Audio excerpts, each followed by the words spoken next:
listening to Skeptoid. I'm Brian Dunning from Skeptoid.com. Listener feedback, aliens, and UFOs. Today we're going to dip into the Skeptoid mailbag and answer some questions specifically pertaining to episodes about UFOs and aliens. A lot of people who believe that UFOs are most likely alien visitors take their belief very seriously, and I always get quite a lot of hostile feedback when I don't confirm that belief for them.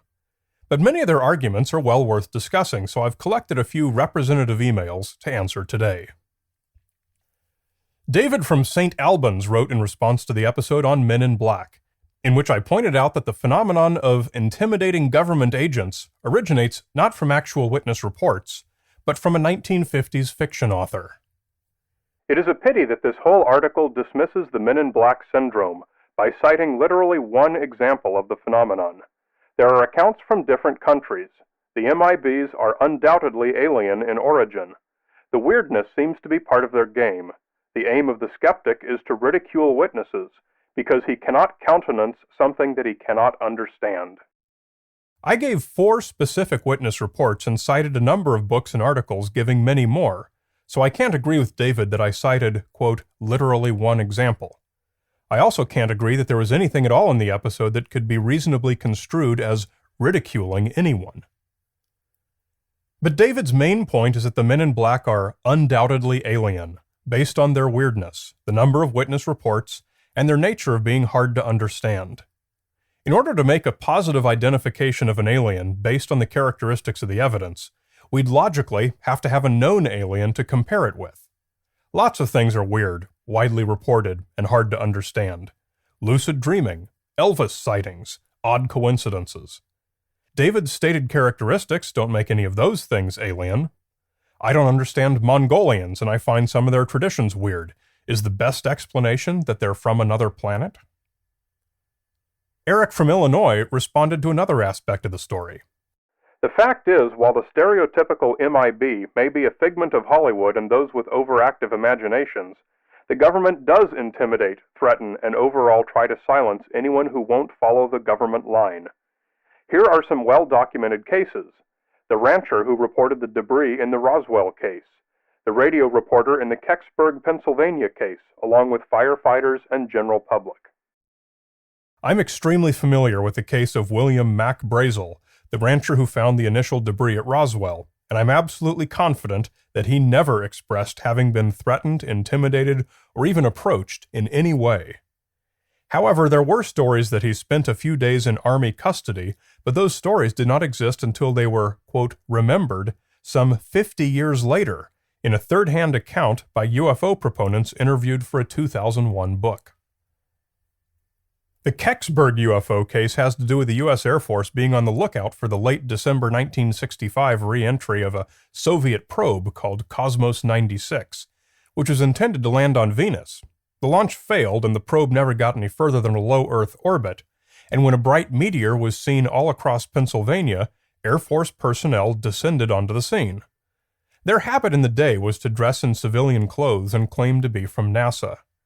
One reporter, John Murphy, later produced a dramatized radio documentary about the incident, saying that the government had confiscated all the best evidence.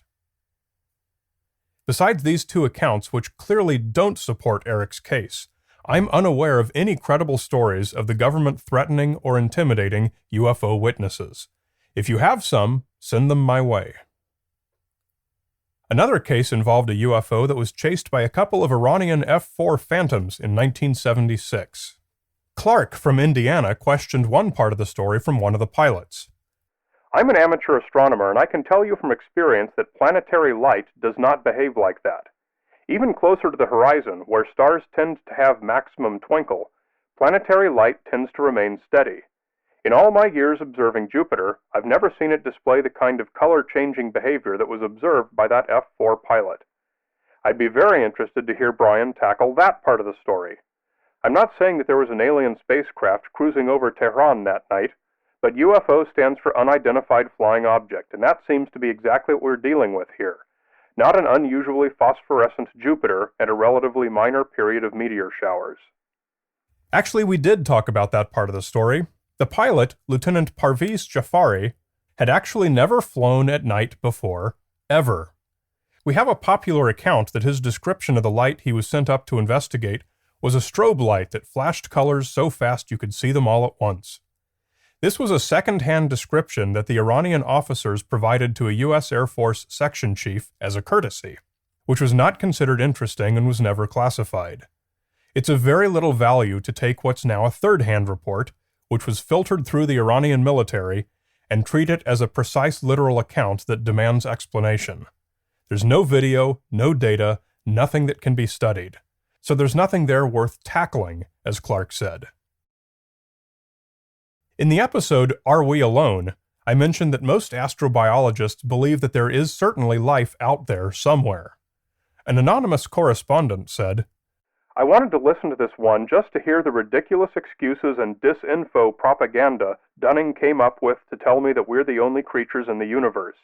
But as soon as I heard this, most astrobiologists think so, the physicist Enrico Fermi, I had to stop. So now he's going to fully acknowledge that mainstream scientists that he so worships say it's possible, and then go on to tell me there's no aliens? You skeptics take brainwashing to a whole new level. This is absolutely Orwellian.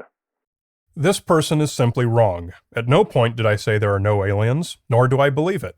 I said there's no compelling evidence that we've been visited by any, but that's an entirely different question. Rodney from Melbourne made a similar comment in response to my episode on the Westall 1966 UFO. Since my UFO encounter in 1971, I have experienced occasional ridicule when relating my story to others.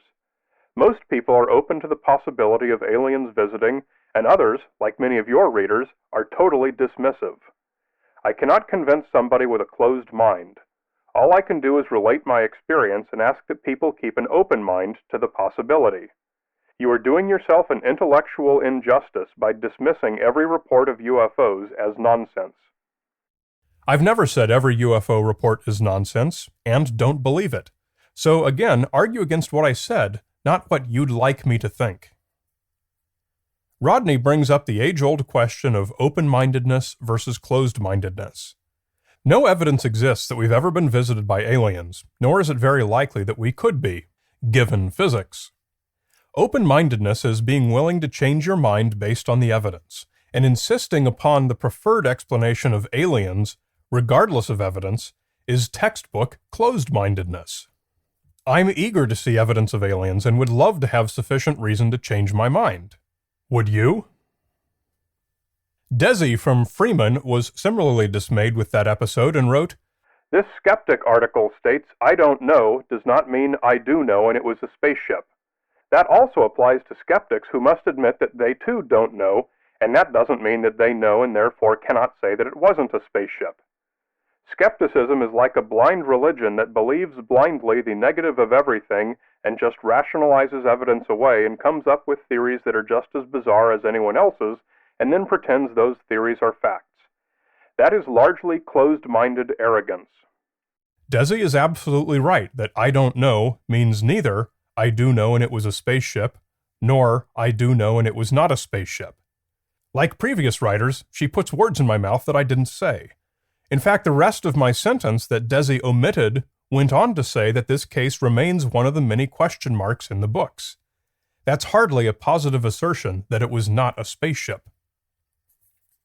Without evidence of what the Westall 1906 UFO was, it would be impossible to determine that it was not a spaceship. It's impossible to come to any conclusion without having anything to analyze. The best we can do in a case like this one is to find probable matches among phenomena whose characteristics and properties seem to match what was reported. We've never seen something known to be an alien spaceship, so we don't know what characteristics and properties one might have. Therefore, it cannot now be logical to make a probable match to one. It is not closed-minded to follow a logical method to seek answers. However, it's arguable that it is closed-minded to hold logical conclusions in contempt in favor of a preferred conclusion. Keep the feedback coming. I always welcome comments to the episode transcripts on the website, where there's often plenty of lively discussion. Contrary to appearances, it's not all insults thrown at me.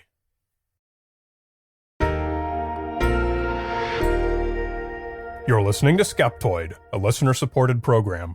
I'm Brian Dunning from Skeptoid.com.